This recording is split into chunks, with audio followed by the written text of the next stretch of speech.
Well, the New York Jets suffered their first loss of the preseason. There's a lot of reactions to the Snoopy Bowl. We've got it, and I've got a special guest, plus your phone calls. Our postgame show starts now.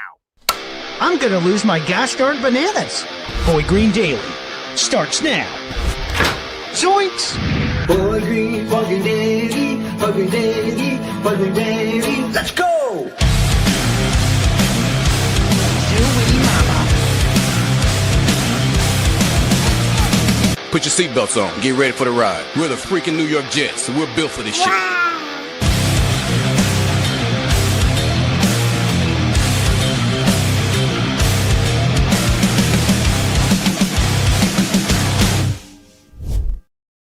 What's going on, everybody? I'm Paul Eston Jr., a.k.a. Boy Green. I'm the New York Jets digital reporter for Heavy.com. Welcome to our post-game show. Seconds after the final whistle, we're coming on here all season long for the preseason games, the regular season games, and everything in between. This is a show that you don't have to wait to call in. The phone lines are open immediately on the program as we react to this game, but I've got a special co-host on tonight's episode. He's doing some OT on today's Boy Green YouTube channel. It's Hop on Pop, baby. What's up, Pop? Hey now, good evening. Yes, I got to get used to that one. So, as Hennessy Heisman says, it's overreaction time, baby. That's the only way to do it. And speaking of, in the middle of the game, right? So once Justin Fields is over, we're going to get through all the stats and everyone, players that look good, players we thought looked bad, and everything in between. Plus, like I said, your phone calls. I did there's the Moron Cup getting some play. Again, we're working on a new merch shop, so get that while you guys still can. I don't know how much longer that's still going to be available. It could be a collector's item of sorts. But speaking of like overreactions, right, for Justin Fields, so he plays two drives, so we'll get into all the numbers. But Nick Faria, our beat reporter for JetsXFactor.com, he joins us every Monday at 8 a.m., described the first two drives of Justin Fields, which were the only two drives, as a disaster. And so there was some overreactions happening on social media, and I collected some of those overreactions for an article that is in the YouTube description down below. It wasn't great, though, so I'm not going to lie and say it was something that it wasn't. Here are the official numbers on Justin Fields. That's a good place to start, Pop. He finished 1 for 5 for 4 passing yards, and he ran the ball once for 5 yards. When you look at just those raw numbers, I mean, that's disgusting. And he ended up playing 2 drives in the game. So, yeah, let's start there. Yeah, I would not make that much out of it, right? Some of the – and again, I'm going to preface all of this by saying it's preseason. But I would say it wasn't some of the play calling was very odd. Like they let Brady cook there on that one drive, right? He was slinging the ball all over the field. And Justin Fields' play calling was somewhat different. So, I mean, I don't know. He threw the ball 5 times. It's a very small sample size, and this belies it. If you were watching the game, that series at Brady Cook's first series, right? Yeah, I think he was 5 for 6. I don't have it in front of me, but I think he was 5 for 6, and then he kind of shit the bed after that. Sure. But I mean, he was, and I don't know why they kept doing play action when they never ran the ball that whole drive. But anyways, he was throwing the ball pretty aggressively down the field, and Fields didn't have those kind of calls, right? They did the cool let's let Breece Hall fold like a lawn chair a few times up the middle. But yeah, the play calling was kind of all over the place, not consistent. And so Fields didn't really have a chance to get in any kind of rhythm. Yeah, that first drive was 7 plays, and then they ended up punting. Now, if you're going to look for good news here, again, the numbers are bad or awful or whatever you want to describe it. Again, we're all overreacting here moments after the game. So the numbers don't look as sexy as they did the week before, where he had a 75% completion percentage, 42 passing yards, 2 rushes for 14 yards, the touchdown, of course, they got on the field. But the good news is, okay, so first drive is whatever. That ends up being a punt. The second drive, he drove him down and, kicked a field goal, like a 38-yarder for Nick Folk. Okay. Got him on the board 2. So basically across the 2 games, 2 opportunities, he had scoring drives in both of them. One in obviously the Packers game, which was the touchdown. In the second game, which is this game, he ends up getting the field goal. So at least scoring drives. So that's certainly something to build on for sure there from Justin Fields. So those are the raw numbers here for Justin Fields. And I would also say, Pop, that this team clearly has an identity. And I wrote about that in the piece, like I said, that I posted in the middle of the game. And we'll have more post-game reactions and articles to come certainly here. But Justin Fields got 2 drives in the game. And if you look at the play calling, which again was brought up here just a moment ago, that's something else that sort of gets factored into all of this. I counted it up across the first 2 drives. The Jets passed the ball 5 times. They ran it 13 times. So it sounds like, they know what they want to do. And you look at the raw numbers after the fact from a rushing perspective. The Jets finished the game with 33 carries for 141 yards, 4.3 per clip. The longest of the day was 15. So it was a lot of, just sort of marinating the beef on a cutting board. There was a lot of pounding away, not a lot of breakout home run runs, but there was sort of a consistency and a commitment to that run game. Yeah, there definitely was. And for the most part, you could see what we've kind of been alluding to, that Agent Zero looks like he's numero uno. So he had some decent runs. Sure. And then Brees got he scored it out there for a nice run of 12 yards later in the game. A couple times his first carry was kind of what we talked about this morning, the hesitation, the indecision, and the shellacking right at the line of scrimmage. But he did manage to catch a pass or two, and he definitely had that nice run there later on in the game. All right. I started off with Justin Fields because, again, that's what everyone's going to care about the most. And there's going to be a lot of players that we highlight on this show for sure. And before we get into any deeper, look at Cole Young here, baby, with a 10-pack of Boy Green Coffee Club memberships here on the postgame show. You love to see it. 5 memberships or more are gifted. We play a video package. We got to hear from the coach. Here's what I do know. We're the freaking New York Jets, so we're built for this shit. We will also hear from the coach because, Papa, depending on where you were watching this game, you either got the Giants feed or the Jets feed. Unfortunately, I got the Giants feed, which was disgusting.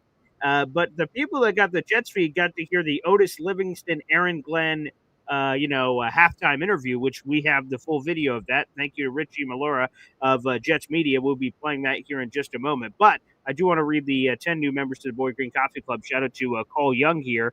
Those 10 new members are Keith Committee, Jet Life, 4073, Sonny Miller, 7452, Lenny Malik, 4956, Taylor Sterling, welcome back, 9932, John, welcome back. He's here on the program. Jay Reeves, a.k.a. Three Siblings, Sir Luca, Reese, Gator McCluskey, a lot of prominent names in the comment section getting their opportunities. And Cole, of course, that is 10 raffle tickets for our contest. So thank you very much for those coming in. So why don't we do that real quick, Pop? This was at halftime. So we'll start there. This was at halftime. Aaron Glenn speaking with Otis Livingston, on what he saw in that first half. Here's Coach. It's the second led to a field goal. How do you assess their play in the first half? Sloppy. We got to get better, and we will get better in the second half. Defense, we gave up 2 big plays. That's the only thing we gave up. But other than that, we were sloppy across the board. What is your message in the halftime? We got to fix it. It's simple. We got to fix it. Can't be sloppy. All right. Good luck in the second half. Ryan, it's simple. Gotta fix it. There you go, Coach. Very straight to the point. Unfortunately, we saw a lot of that in the second half as well, with Jackson Dart slicing and dicing this Jets defense, Pop. But it was great to, again, AG is seemingly so far, no matter what, high or low. And again, it's the preseason and all that jazz. But he seems consistent with who he is and what he's about. Yeah, absolutely. Yeah, kind of wrap up the Justin Fields thing. Every quarterback on the Giants roster outperformed him.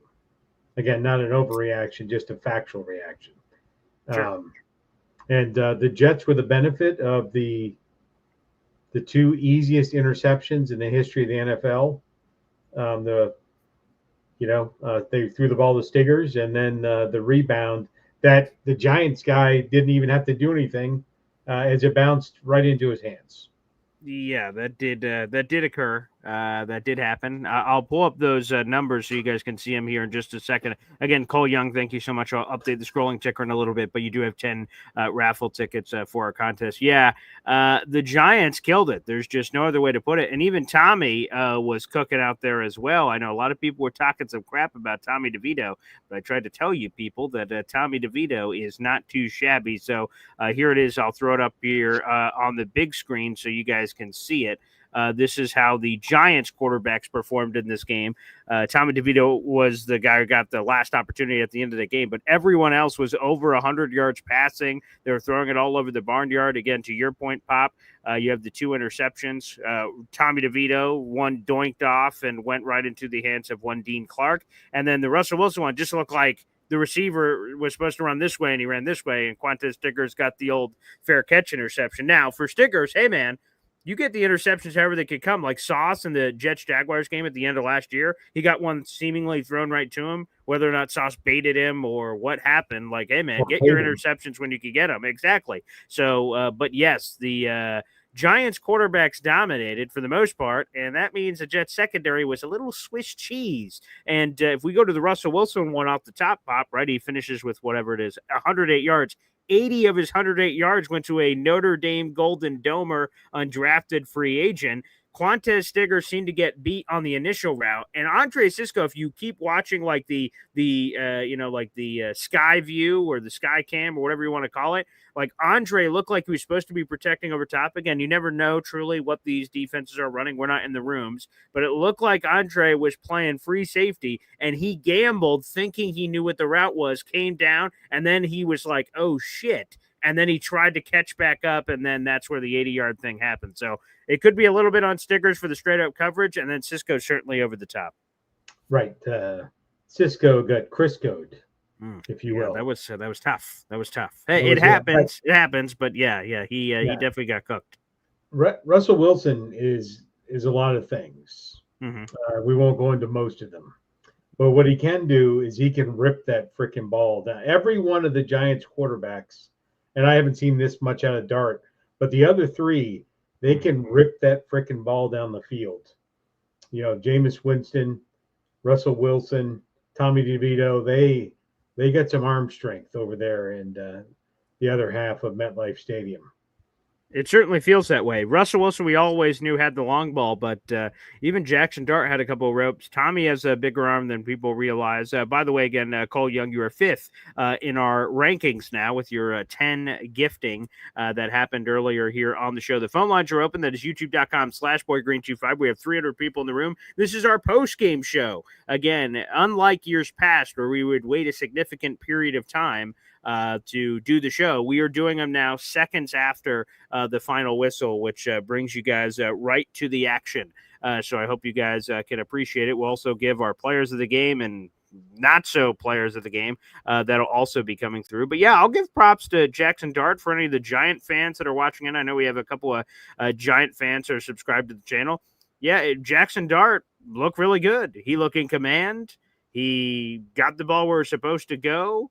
He had a couple of just heady plays of mobility, pocket collapses, nothing around, take the green grass in front of you. So he looked more ready than I would have assumed. Again, if I'm still the Giants, I'm still marinating and allowing the veteran quarterbacks of Russell Wilson and Jameis Winston to get those chances before I go to Jackson Dart.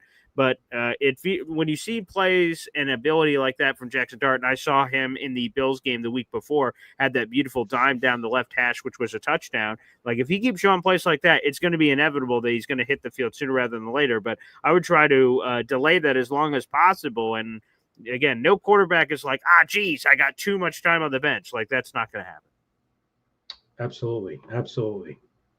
All right, so let's go into a variety of other things here. Again, good things, bad things, everything in between. I'll give a random shout out here. Why not? Punters are people too. I thought Austin McNamara looked great. And again, we go back to a earlier decision this offseason when Aaron Glenn cut Thomas Morstead. I was not very happy about it. Thomas Morstead has been really good to me as a person. I like him. I really like his family. And I thought he's performed very well for the Jets, and he's a team leader and and all these things. So I won't lie, I was pretty upset when he got cut. And then when I heard it was for Austin McNamara, I'm like, this guy who barely was on the Bengals last year and then was on the couch for the rest of the year, who the hell is this guy? Well, I'll tell you who the hell this guy is. I mean, this guy had 6 punts for 294 yards, averaged 49 per clip, and he had 3 inside the 20, and his longest punt of the day was 60 yards.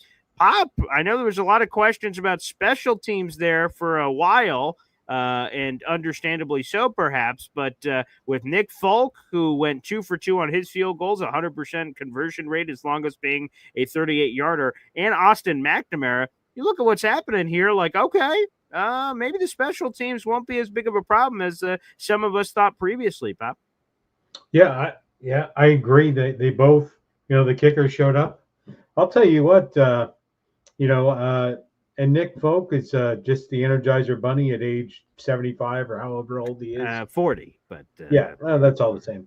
But that young punter, I'll tell you what, though, I'd like to do a random, as we're doing random shout outs. Sure. I would like to, this is what happened. The best part of the game, who's that at the door? Oh, Abdul Carter, welcome to the NFL. Oh, yeah, we'll get that play up here in a second. Oh, boy. He got stoned by Stone Smart. That was, we're going to have a couple of different angles of that play. That was, oh, boy. He got the business. There's just no other way to put it. He definitely got the business. That was sort of funny, but who would have thought Stone Smart, who is this like converted player? He was a quarterback before, and then all of a sudden, look at this. Oh yeah, you guys are gonna love this clip repeating over and over again. The highlight of the game for the Jets, right here. Oh my God! So here it is. We'll share the screen from the Twitter sphere here. This is it. Okay, so this is it right here. It'll keep replaying here.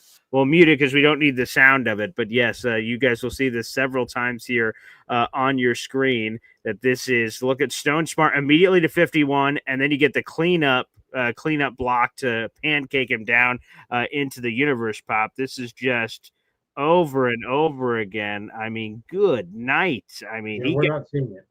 Get the business. There you go. Are we seeing it on the screen? Oh, no. Okay, great. I'm sorry for the technical difficulties, Pop. I appreciate the rebound there. Thank you very much. All right, here we go. All right. So there you go. We're going to keep replaying it here for a second. So initial boom and then cleanup. So there you go. Just absolute put on his ass. There's just no question about it. Unbelievable. And then clean up, put him back down. And that's a welcome to the NFL moment if I've ever seen it, Pop. That's a welcome to the NFL moment. Wow. Welcome to the party, pal. Oof. If John McClane would say. A lot didn't go right for the Jets in this game, obviously, but this brought me great joy in the middle of the game because there was a lot of crap. And again, that it's Stone Smart. That just sort of, again, caught me off guard. There's no question. Oh, yeah, I could watch that all day. Beautiful. So, hey, for random shout-outs, Pop, how do we not give that proper love on the show, huh? Pretty nice. All right, we'll do other shout-outs coming up here on the show, but again, this is a show by the people, for the people. Phone lines are open. That's youtube.com/boygreen25. We'll go to our first caller here. Philly Noodles, baby. What's up, Philly? Yeah, can you guys hear me? Yeah, you may need to – okay, never mind. I thought I heard the TV or something. You're good. Yeah, I have my headset. I was trying this out. Dude, if anybody's – if we're paying attention, it feels like Braylon over Brees. It's just – I feel like it's inevitable. I mean, he already feels that in the camp, the coaches obviously didn't choose him, and he's been on record saying, well, they didn't choose me, so I have to prove it. You're not really proving it too well, buddy. And you're just going to be a trade bait at some point, and a very valuable trade bait at that. I also feel Adrian Martinez, people, please calm down. You just saw that egregious pick that he threw. Oh, that was awful. It is what it is. And then he threw the ball on the midfield on that throw, where they had an extra probably 2 plays to get into the end zone before the end of the half. I don't know if anyone noticed that. He should have never threw the ball on a cross pattern. You throw it away into the back of the end zone at that point. And he's been in the league long enough to kind of figure that out.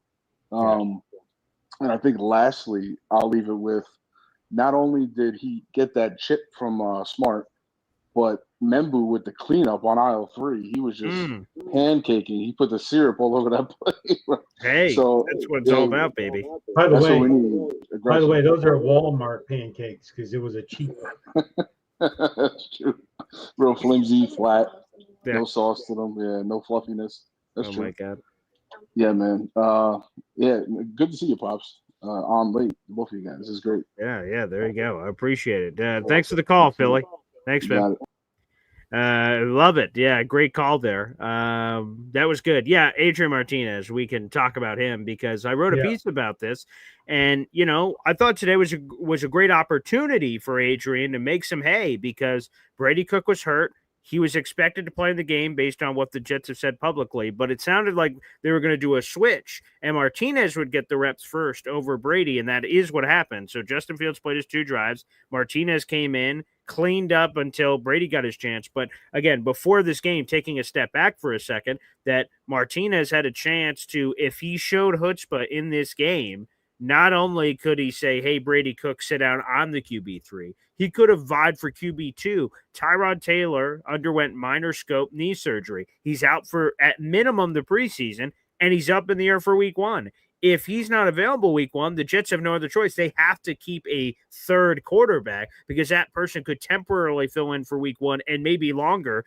if this Tyrod Taylor injury is worse than we think. So Martinez had a chance to do something, and Pop, unfortunately, he had the op, but I'm not sure if he did himself service with the op. Yeah, and there you're going to go back to a play that Adrian Martinez had. It was 3rd down. It was around midfield, and his receiver was running to his left, closely followed by a defender. And Adrian Martinez to the right had what a lot of players would call a field of dreams. And you know what happens when you're throwing across your body to someone moving the opposite direction as you? Most of the time, not good things happen, right? Oh, I think I know the player you're talking about. I think it was a throw. He ended up throwing to Jamal Pritchett, but he could have just taken the green grass in front of him. He could have taken the green grass in front of him. You throw that ball, there's a list of things that can happen, only one of which is good. He had a guaranteed first down with his legs. And I'm not expecting him, to be Gale Sayers out there or Bullet Bob Hayes, but I am expecting him get the first down, slide, and because he could have just as easily throwing it back across his body, incomplete pass. Who knows what? The defender was right there, right? He's gonna. There's a learning. You take the 100% first down, 100% that he had the first down with his legs, and he chose to throw it back across his body. It worked out, but that 9 times out of 10 is probably not going to work out. And the thing I don't understand is it's not as if Adrian Martinez is some stiff. At Nebraska and Kansas State, he ran for almost 3,000 rushing yards and had 45 touchdowns across his 5 years. He was incredibly mobile and a dual threat weapon in college. So that I don't understand the lack of green grass. And then again, I tweeted this out, and I'll say it again right now.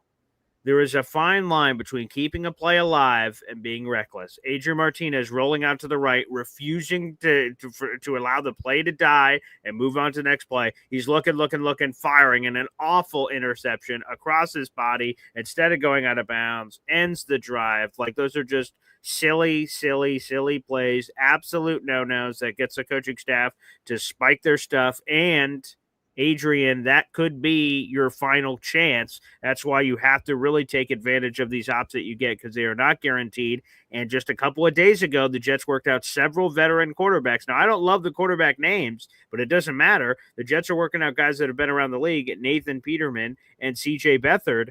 Like, that could have been Adrian Martinez's final pass as a New York Jet. Yeah, I agree with you. I'll tell you that the problem I have with the backup, besides one's made out of glass and should be wrapped in bubble tape, the other one, his style, and I guess they played to it, doesn't really liken itself to the other two, right? And I've never seen Brady Cook before. If I have, I couldn't tell you. But they let him grip and rip down the field, which is not Justin Fields or Tyrod Taylor. So they let Brady cook, if you will. But typically, if you're going to have a backup quarterback, he's in the same genre as your quarterback. And I don't know. I don't know a lot about Brady Cook, but it did seem like he did play fairly well. I know it's preseason, so I can't let the referees off the hook. What the fuck? When they had the encroachment play and nobody was near Justin Fields and they blew that shit dead, that was a free play. And somebody needs to take those referees behind the woodshed and whoop some ass, because that's a quarterback's blank dream, if you will, right? It was clearly encroachment. And you blow when you blow the whistle dead, when he's going to get shellacked. Correct, and obviously, he wasn't. And so they should have let him have that play. And maybe he could have blown his stats up. Instead of being 1 for 5, he could have been 2 for 6. Could have been. Yeah, again, we will never know. But yes, that's the one thing. A lot of us have moved on from the Aaron Rodgers experience, although we're going to get it, obviously, week 1. One of his calling cards is drawing people off sides. It happened in the week 1 game against the 49ers a year ago to Alan Lazard. That was the big touchdown, and he did it several times during the season. So that is a unique gift if you're able to get him off, but you need the refs to sort of assist you and call it correctly. Obviously, that did not happen. Quick shout out here. MFC gifting a Boy Green Coffee Club membership. Thank you very kindly, sir.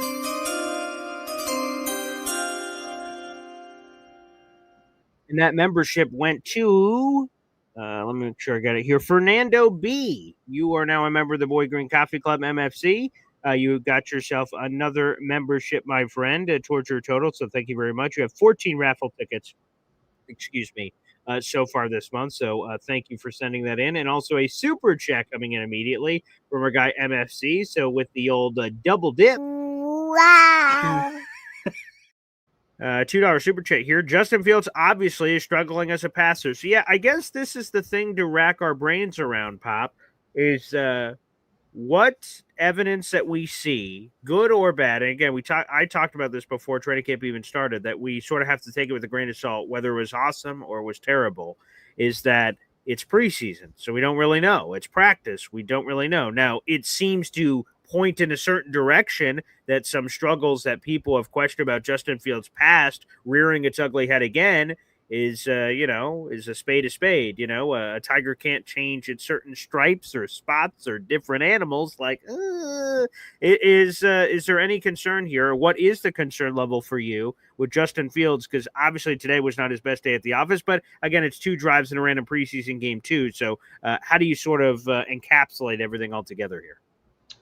Yeah, I think 5 passes is too small of a sample size. I think the playbook is not open for this. I did not like the play calling in the first 2 series, even though they moved the ball, fairly past the 50-yard line both times, I believe. And so it's a preseason. Let's not get too crazy. And but there is something to have on the radar, right? But let's not get too crazy. They're not going to show much in this game. They showed enough that the 2 people that I said their jobs were on the line. I think they both proved that they're going to be on the next bus out of town on August 26th. The fact that the Yak champion was not present except for 1 return means he likely will not return. So I think he's on his way out. I think Adrian Martinez is better be careful that door doesn't hit him on the ass on the way out. So, but back to your question, I just don't think we can tell by having Fields on the field and with the plays that they called for him what we have yet. I think it's too soon to call. Fair enough. Appreciate the Super Chat, MFC. You guys continue to send in your Super Chats and memberships here on the channel. If you hit the little money sign, if you're watching on YouTube, you guys can send in Super Chat questions and things of that nature, or just players. If there's players that you want discussed, make sure you guys bring that up too. I see another Super Chat coming up in here from our guy, Philly Noodles. Wow. Anyone notice Fields has a small throwing hitch, shoulder shrug? Him sending that in, Pop? Yeah, And I think it's something he's always had. I don't think it's something new. I'll tell you that that's one of the, I can't remember. Actually, they talked about Shadur Sanders. That was one of his draft analysis was the way he throws the ball, and for things like that, they're not something you can really get rid of. That's how you throw the ball. You can work at it and work at it and work at it, but likely by the time you hit the NFL, your throwing motion it's a done deal. So I did see it, but I've seen Justin Fields enough to notice that that's not new. Yeah, Andre Sisco gave a warning to Shadur Sanders on social media when there was a viral video of the hitch in his giddy up saying like, "Hey, baby, you doing that in the NFL, you're going to get intercepted," and it caused all this kinds of stir on social media. So that was very interesting to say the least. That's for sure. Let's also highlight this, Pop, because obviously one of the reasons for people that don't know that I used to delay the show of the start of it, like, why didn't you just go on late? As I said, I want to give you guys the latest information on like Aaron Glenn and things of that nature. And instead, when we do this live show live, we're learning this information live. So let's go to an injury report update real quick from head coach Aaron Glenn. Shout out to ESPN's Rich Samini, who's obviously at this press conference this evening at MetLife Stadium. So we'll throw these injuries up and talk about them. We'll also continue your phone calls, people. We'll continue to get back to those in just a moment. But let's show this up on the screen. Will McDonald didn't play. That was a little bit of a surprise. Like, what happened there? Because we heard the back spasms before, but now it's because of a knee issue. And according to head coach Aaron Glenn, quote, "I wanted to protect him from himself," end quote. Hopefully that's nothing more. Xavier Gibson had this shoulder issue pop back up. So that doesn't sound good at all. Rashad Weaver, pass rusher, had a hamstring, and then Ryan Bump Cooper, also a hamstring injury. So that seems to be the latest with all of the injuries coming from head coach Aaron Glenn. Just wanted to give you guys that update. And yes, Fox Sports Talk, Gibson is gone. It certainly feels that way. This felt like a do or die game. And hey, man, injuries suck. It happens all the time. I always bring up this one.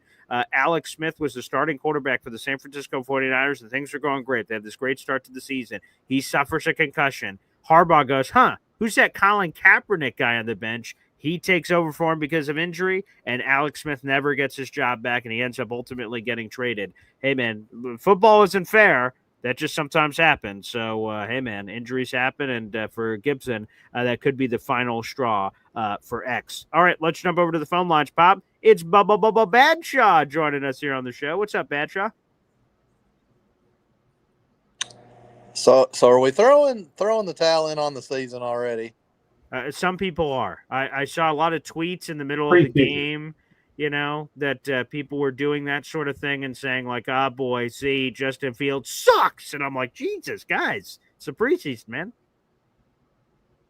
Yeah, it ain't over. It's one preseason game, but I mean, last week you had Devin and I all hyped up from the Packers game, and I don't know. I just think what a roller coaster. I kind of had a feeling. I had a feeling I was worried about Jackson Dart going into the game, and I think he played it pretty good. Yeah. Now I want to ask y'all. Mm-hmm. So there was a few passes, and I want to say they were all to Garrett Wilson.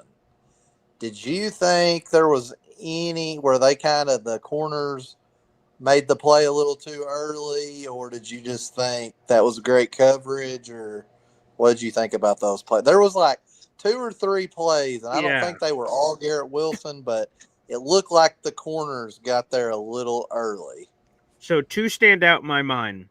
There was one across the middle of the field. I thought Justin Fields threw the ball a little too behind, which allowed the corner to get back involved in the play. I think if he would have let him, I think that could have been a better opportunity. Now, in fairness for Justin, right, he's seeing the guy that's trailing. He's also seeing the linebacker that's hovering in the middle of the zone. So, in the middle of the field, I don't want to get Garrett Wilson's clock cleaned, so I can't throw it too far ahead. So, again, let's just sort of say this if it's not obvious. Playing quarterback is very difficult. So it's a challenging thing. You're making split-second decisions of where you want to pinpoint put this ball so Garrett could get it, but the defender can't behind him, but the defender in front of him can't rip his head off. So it is a fine balance. But I would say on that one, my initial viewing of it and then the replay, I'm like, the ball was a little behind, but I sort of understand why Fields would have thrown it behind to give Garrett the chance. So the corner got involved there. I don't have any problem with that one. And then the one that was sort of to the boundary where Garrett went deep and then came back like a hitch, and then the corner got there. That's sort of ticky-tacky. You can flip a coin. Yeah. One day it's a penalty, one day it's not. So people were tweeting at me, unbelievable, Garrett got robbed. And I'm like, did he? I don't know. I think you could have made a case for it. You could have made a case against it. Pop, what'd you think? Yeah, I think on the one, it was just a good makeup. It looked closer on the field, the one where he could have let him a little bit. But again, do you lead him into somebody but I think the corner made a good play on that one. The other one, you were absolutely correct. That sometimes they call it, sometimes they don't. But it wasn't egregious. All right, and let me throw this one. And we have a super chat coming in for you, Badshaw, here on the show. Wow. What is your locale? Is Badshaw in the tube or the turlet, as MFC says as he's watching in? No, I'm actually in my living room. You can see my kitchen. Sure. In the background. Yeah, that appears to be. I don't. I'm gonna bring it full screen here so I can get a good look here. Okay, yeah, that looks like a kitchen. Okay, very nice. Yeah, pitch black. Oh, yeah, your wife continues to make appearances on the show. Wow, okay. She gets so pissed off when I do that. Yeah, I can feel it. I felt she did not. I felt that look immediately. It's almost like I've felt that look in my life before. So that cut deep. That cut deep. Yeah. It sure did. It sure did. But I love her. Hey, the best part of the game tonight was the wing she smoked out on the smoker. My woman can cook. I'll tell you all that. Okay. Blessed she can do a lot of things. And cooking's up there. I can't tell you some of the others, but anyway. All right. Lord have mercy. All right. God bless. God bless America, Badshaw. Sure. Hey, I want to say, though, we give Pop a hard time. Sure. But there's a lot of people acting like they're going to throw the towel in on the season. Pop ain't giving up yet, and he's got his Jets hat on today. Yeah. I mean, he's not really smiling or nothing, but he'll get there. He'll be smiling when he sees me in a couple months, won't you? I absolutely. By the way, it's 49 days away, almost 48 days away. Wow. So. Okay, there you go. Well, hey, I'm looking forward to it. I know y'all got some callers on the line, so I'll get off here, but just wanted to pop in and put my 2 cents in. Well, 2 cents received, Badshaw, and 2 cents will likely be taken from you with your wife looking very angry over there. Hopefully no heavy objects are near. She smoked some wings earlier. She's going to smoke that ass here in a minute. That seems that way. MFC with another super chat coming in. Hey now. Wow. I was hoping Michael Clemens would tackle Dable. I'm going to be honest. I got a racket back in my head. I don't know if Michael Clemens had any penalties. I don't remember any penalties from Michael, but that's the one positive, if you want to bring it here on the show, is that, and I'll have this here in just a second, is I think the Jets ended up with 4 penalties in the game, and a lot of them came late. So what was it? Let me have it here. Or 7. Okay, it refreshed. Okay, I thought there was a few more than that. 7 penalties, which, again, still not as many as you'd want. They had 9 or 10 last week. So they did rack up a few at the end, which is less than ideal. But, more coaching. That's what the preseason's all about. There's more work to be done, Pop. That's true. Other positives, Malachi Corley did not drop the ball before going in the end zone.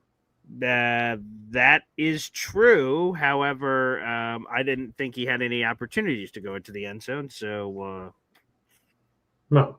Well, let's not get too focused on the details. Oh, I see. Okay. How about this, Pop? The account Fire Aaron Glenn sending this one in. Wow.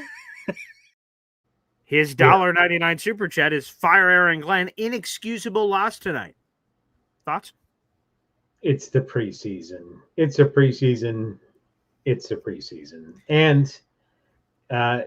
you know who was great at winning preseason games?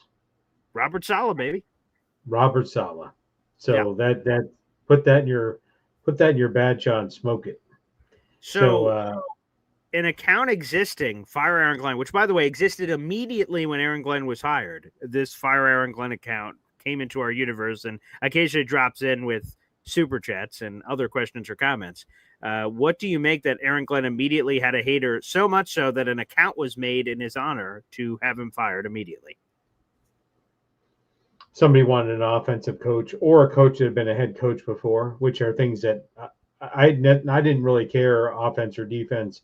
I was more advocating for someone that had been there before. But once he was hired, I don't. But that must be what it is. I can't think of anything else. A lot of people thought there'd be, to have both the GM and the head coach never having done it before. So. This is a good question coming in. So Cole Young, we talked about this before, Pop. How much to send him to the grinder?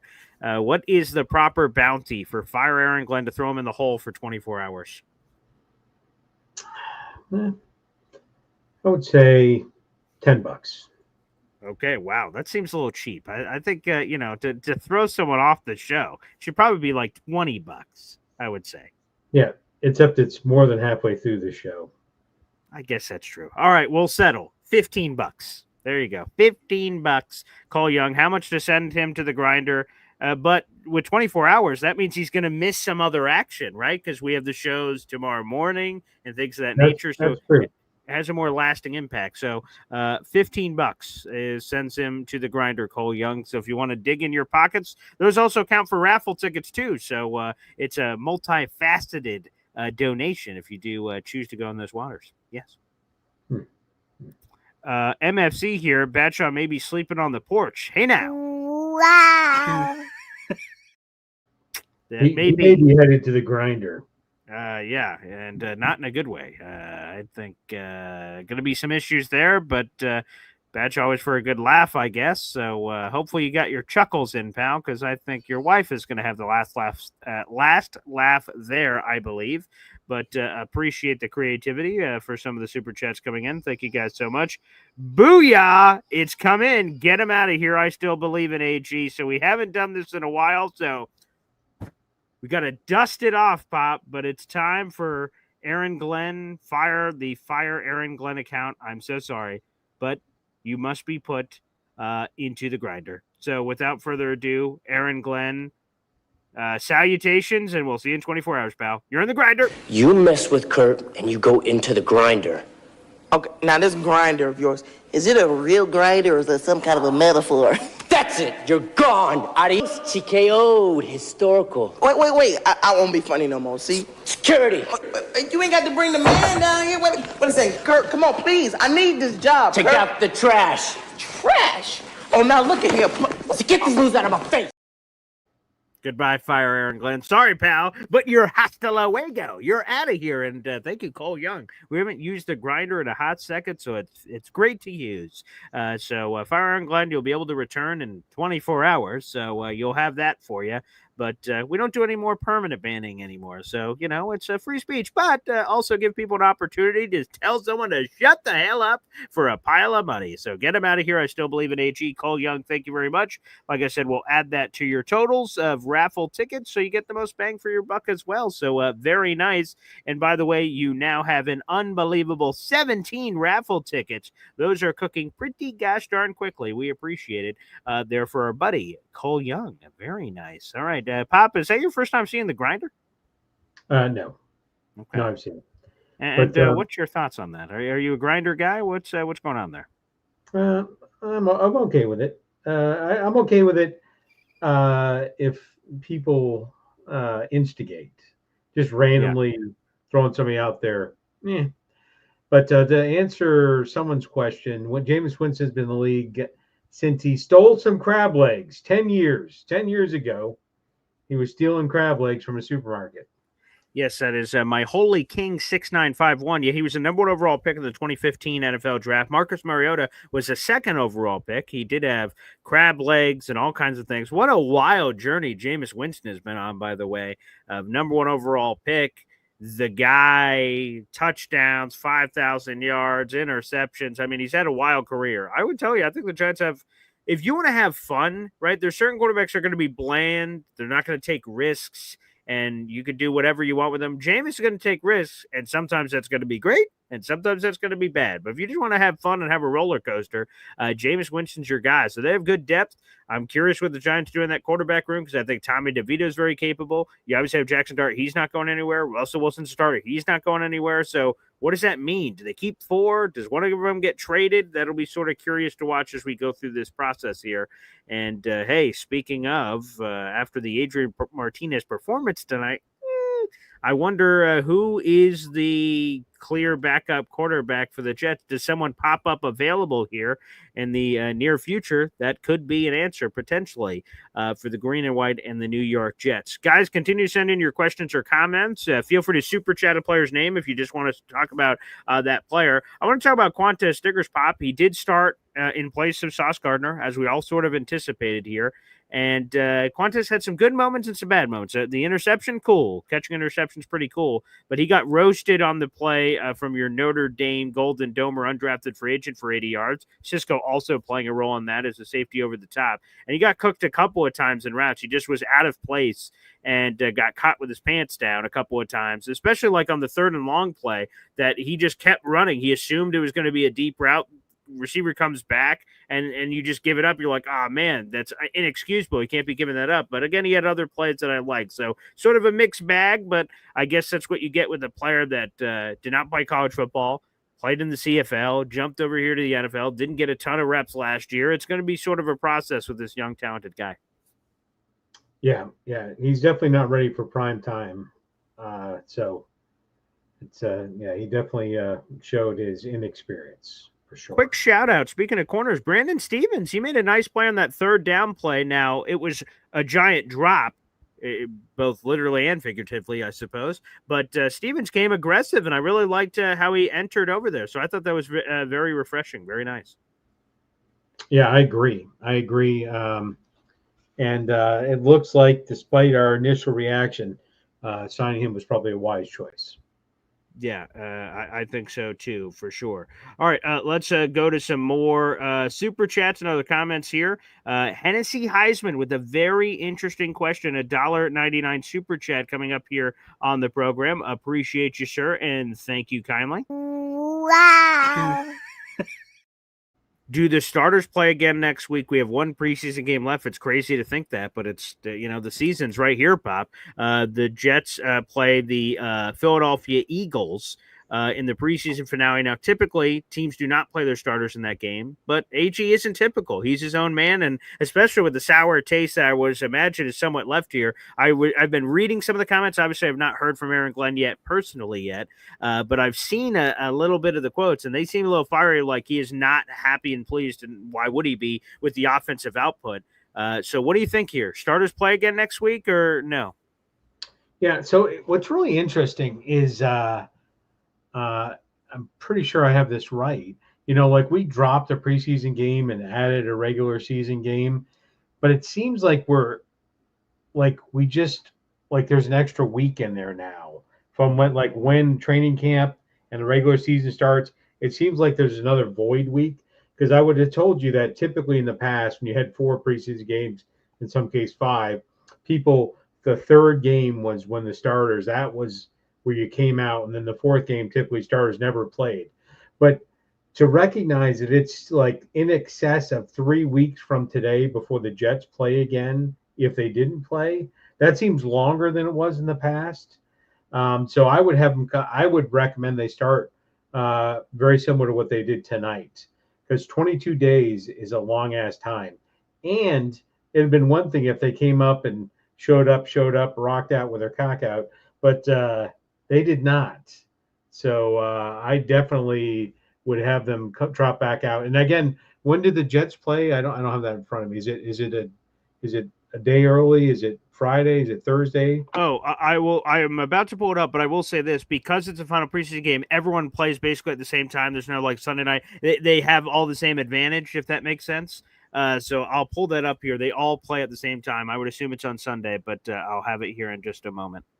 Let me see here for the final preseason week.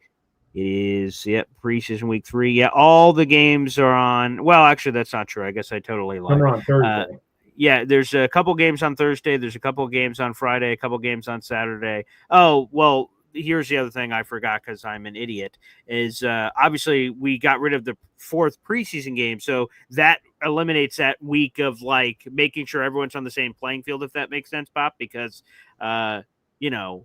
before there wasn't a gap. It was preseason week 4, then boom, season. So they didn't want people having unfair advantages. Now that everyone has the week, it looks like all the games, if I have this correctly here in front of me, they're all going to be finished up on that Saturday at the latest. It's Saturday, August 23rd, and then they're off to the races. Yeah, so I would definitely, knowing that it's going to be 20 some odd days, I would definitely have them play.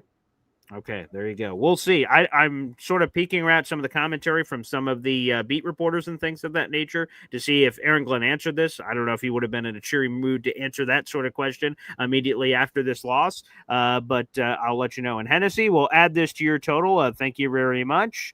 You just picked yourself up another raffle ticket, as I am multitasking here. You just doubled your raffle tickets. You now have 2 raffle tickets for our contest. All right, another super chat coming through here, Pop. Dan, the Mets fan, 21. Passing 1st and 10 will be our biggest problem. I was going to end, let's play a wow here. Wow. Don't want to be cheating anyone out of wows. Actually, I was going to say, I think that's when they should pass it, to be honest. That's how you catch some people off guard with all this running. 1st and 10 is a classic running down because, you hope you get 2, 3, 4 yards. You make it a more manageable 2nd down and then some creativity. I think to get aggressive from a passing perspective on 1st down, like let's get after it. And obviously, it could be incomplete, and then you're facing a 2nd and long and a 2nd and 10 situation. But I think that's really where the Jets should be a little bit aggressive and zig while others are zagging. Because I would imagine the percentages say that most teams run the football on 1st and 10. I think the Jets should do something different. Yeah, and again, let's not overreact. Of course. All right. We saw Garrett Wilson in there a little bit. We saw your tight end buddy there from LSU in there a little bit, Mason. But we didn't have the full starting complement. We weren't running our real plays, so let's just calm down. Right, I will not use the word relax because that would harken back to some douchebag at the pyramids. But I would just say let's just see. But I do agree that play action on 1st down. And, who's that? That's Arian Smith catching the ball 80 yards down the field. All right, let me throw this up there. You tell me whether this is concerning. It was a nugget from Rich Cimini during the game. So thank you very much, Dan, the Mets fan, 21. You're $1 away from a raffle ticket for our contest this month, so just keep that in mind. But here's this from Rich Cimini. Basically after Justin Fields was out. In 2 games, Justin Fields has targeted Garrett Wilson 4 times, has 0 completions. The old college teammates are still working on their chemistry, ESPN's Rich Cimini said. And again, the expectation, I would assume, is Justin Fields to not be playing in this Eagles game. Any concern there or no? Again, preseason. It's preseason. Again, it's manila envelopes, right? We're really just running some simple plays, so we'll see. But obviously, if this is week 2 of the season, of the regular season, post-game week 2 of the regular season, we have similar stats, then it's time to hit the panic button on the wall. Not now. Yeah, I would say this. For me, I don't give a shit about this in the preseason. But if the Jets are going to do anything that people hope, right? Devin, DNY for Life says, minimum 12 wins, or people say playoffs and all these other things. A prerequisite to any of those things being possible is Garrett Wilson being Garrett Bleepin Wilson, and obviously rekindling that chemistry that existed with Justin Fields at Ohio State. If they can't do that, I don't see the path to all the crazy success. They need Garrett Wilson to be that man. They need Justin Fields and Garrett to be together an item. So that's what I would say. Again, preseason, fine. It's a stat worth saying. I'm not shaming Rich for sharing that nugget. I appreciate it. That's good to know that data. But to me, I don't care about the preseason. But if that's not happening during the regular season, that's where I think obviously we're running into issues because I don't think they reach their ceiling without that prerequisite. I agree with you. I agree. Okay. Let's just Let's just take it easy. preseason Okay. game. There you go. Preseason. Goose Fraba. We'll try to work that in where we can. We have 400 people in the room. Like the video, hit subscribe, baby. 400 people. And we have 75 of those 400 watching on YouTube. So make sure you guys like the video. Pop, what is your saying there? Take that like button to Pound Town. So again, the math doesn't math. There's only 40 likes apparently right now on YouTube, but 75 people in the room. People, it's the free way to contribute. I love the super chats. I can't say that enough. It helps support the show. The more you guys invest in the show, the more I can invest in the show. So it means the world. However, the free way, every single bleeping person, young, old, this, that, or the other, this size, this shape, all of you can like the video. That's how this show gets in front of other Jet fans. So please, guys, make sure you guys are doing that. We could continue to take your phone calls here for a few more minutes as we wrap up the show. We'll be back on tomorrow morning with our NFL insider, Matt Lombardo. And Matt Lombardo is already texting me during the game. He will continue to do this each week, his biggest winners and losers from the preseason game. So he'll be crowning their ass if there is crowning to be done, and we'll be talking about it here on the show. Papa also sort of go through my notes here of a couple of different players and things. Let me just give a shout out to this guy, Michael Carter, man. MC2, and I know he probably only played wherever he played with the starters, but he's just so friggin' reliable. He's a really good tackler. He plays in the nickel, and when you play in the nickel, you're often rotating inside the box as a quasi linebacker, and we missed him like all hell last year. He gets this big deal before the season. He immediately gets hurt, and he tries to play through it, and Saleh and the defensive coaching staff comes up with some weird rotation where he's coming in and out of the game. He never finds his footing. I think he is an absolute stud, and we've just been seeing the consistent tackling. When something comes over to the side, he cleans up and takes care of business. So that's just one player I wanted to make sure I shouted out. And we'll go to the phone lines because this person as well felt the same way about MC2. That's Hep Baby. Hey, guys. I don't know. I thought there was the first quarter. It was lackluster football. You know, I didn't really feel anything coming out. They felt a little flat, and that was a little disheartening, to be honest with you. It shades of Zach Wilson at times, throwing the ball into the ground, missed targets, that kind of running to the. How many times did we run off tackle? Off the guard into a brick wall. Let's just keep doing it over and over and over.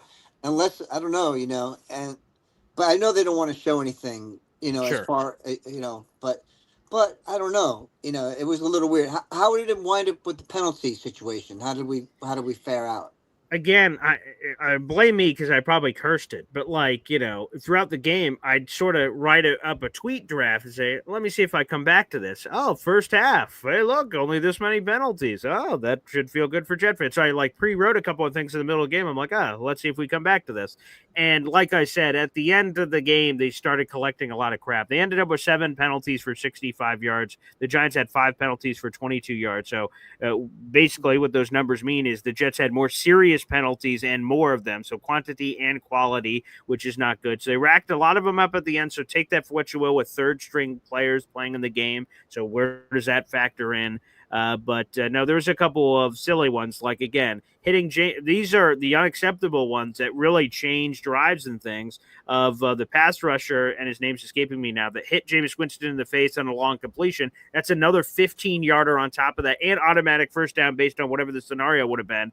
Unacceptable. You have to just control your body. You can't just say, sorry, my hands just fly all over the place, and wherever they go, they go. No, that's not an acceptable answer. You got to mind your P's and Q's. So, yeah, it wasn't as many as last week, so I guess that's progress, but still, they racked them up a little bit at the end of the game.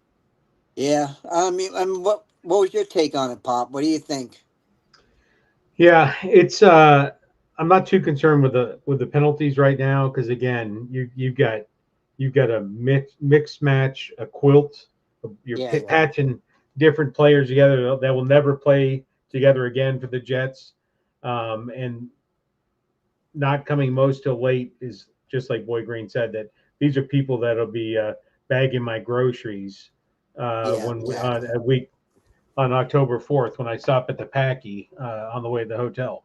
Sure. I guess it was the first quarter, the first half at least. Penalties you should really be looking at. The second half is like he says, the bag boy penalty yards. But anyway, I guess we have to regroup, figure it out. I mean, the Giants, they got us on that deep play that really kind of set the tempo early on. That big 80-yard gash on us, and then it was like, ooh, Oh, the other thing that got us too, but before that was we were stopping them, and then I think it was 3rd and long, 3rd and 8 or something like that, and they gashed us up the middle, and they got a first down, and that was shades of last year as well. Like, what happened here? But I mean, we don't have our guy, Of course, Quinnen, right? Sauce, no Will McDonald, no Jermaine Johnson. So that's what I had to take. But I will tell you, in the middle of the game, as I was watching it, as I was sort of going through it, I went like, oh, there was this one run where the Giants went, all right, Bluebird 22, handoff, and then the Moses parted the Red Sea. A Mack truck could have got, and I'm like, good Lord, where is anybody? What's going on? Like, it's almost like like the Harlem Globetrotters, like they moved out of the way on purpose to make it this emphatic thing. I was like, Jesus. So there were some holes, but again, in the same breath, right? Pop is saying, it's just preseason. I'm like, okay, it's just preseason. But I was disappointed with the well, I don't know, did the Hawaiian guy, I forgot his name, who J2 Fele. Yeah. Did he show up today? Ole. Did he?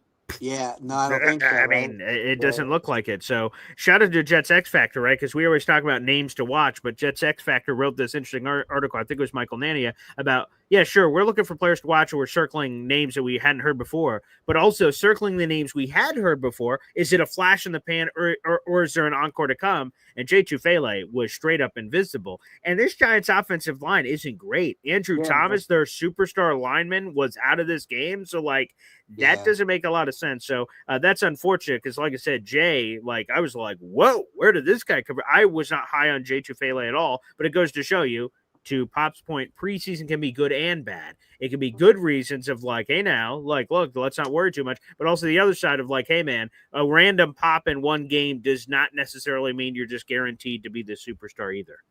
Did you notice anything by Will McDonald? I noticed he was MIA. I noticed he didn't play because of this knee thing, but that's so the thing that gets me is when we start getting new injuries that we hadn't heard about at any point, and they just bring that up, and I'm like, oh, that's not good, right? We heard about the back. Okay, back's not good. Back spasms. AG, again, I got to listen to his full presser after this postgame show, but from reading the quotes, it said, hey, we had to sort of save him from himself, and we didn't want him to play, but it's a knee issue. So again, hopefully it's nothing, but injuries that pop up out of nowhere are normally not good. It feels like we took it on the chin a little bit today, though. What do you think? For sure. Yeah. Absolutely. Yeah. All right, fellas. I'll see you on the morning. All right, there you go. Hep joining us here on the show. Yeah, that's what it felt like. We got hit in the chops again. It's a preseason game, but it certainly felt that way, Pop, for sure. Absolutely. All right. Any final thoughts here, Pop, as we're wrapping up the post-game show? I do want to give a shout-out to the kid. Again, you mentioned that the interception sort of deflected into his hands. But Dean Clark, the undrafted free agent safety at Fresno State, he was making some plays. There's no question he's made a couple of plays. He led the team in tackles, had 6 tackles, 3 of those solo. He had a sack. He had an interception. He had a TFL. He had 2 pass deflections, a quarterback hit. He was sort of making plays all over the place. So I want to give the kid a shout-out. Right place, right time for that pick in the end zone. So that's great. Yep. So that is great. I don't count that interception as frankly an interception, but there you go. But no, it's preseason. Take a break. Well, we got to get pumped up for September 7th, I believe it is. So September. Oh, yeah, the season opener. Right, correct. Sunday, September 7th, right. The opener of the NFL season is the 4th, and then the Jets will get their action underway. That'll be coming up on that Sunday. One more shout-out. Quentin Skinner, I thought, had the catch of the night, a diving touchdown catch. Hopefully it's okay. Sometimes when you land on the ball, you just sort of lose your air out of your lungs, so hopefully that's all it was for Quentin, because AG didn't mention him after the game, so hopefully that's good news. And the final super chat coming in here from our boy Hennessy Heisman. Wow. Wasn't Robert Saleh 11-1 in the preseason? So there you go. That's something Pop indicated earlier. Again, take it all with a grain of salt. I tried to tell you guys that before training camp, but it's easier said than done, right? When we're in the middle of it, last week, Justin Fields, MVP, he's our guy. This week, geez, the season's over. It's hard. It's a constant roller coaster as a Jets fan. But yes, Robert Saleh had a terrific record during the preseason, and we all see how that worked out. So, that's what it is from that standpoint. Absolutely. And by the way, after the first 6 games, the Jets will 100% stone cold lock. After the first 6 games, they will 100% have a better record than the Giants. If you saw the Giants' first 6 games, the Giants would be 1-5. The Jets will be better than that. It feels like more of an indictment on the Giants' schedule than whatever your confidence may be. The Jets. Anywho, one final look. Again, the Jets lose 31-12 to the New York Giants in the annual Snoopy Bowl. It is preseason. We'll be back on in a bunch of hours because NFL Insider Extraordinaire Matt Lombardo will be joining us on the show to share his biggest winners and losers from this contest, which we'll talk about tomorrow. Pop, thank you for the all-day affair. You were on the morning pregame show. You're on the postgame show tonight. That's a lot of fun. I know that's not going to always happen all the time, so appreciate it when it does. Absolutely. Coffee Club. Have a good night. And there you go. It sounds like you're going to bed, like a little lullaby there. That's it. There. That's my clock talking by. Yeah. Okay. Yeah. We'll see. All right. Well, thanks everybody for tuning into the show. Thank you for all the callers. Again, like the video, hit subscribe, and we'll be back on tomorrow morning for Boy Green Daily. There is daily New York Jets content here on the channel. Make sure you guys subscribe. We're about 100 subscribers away from 8,000. Unbelievable. Thank you guys for the support, and we'll see you.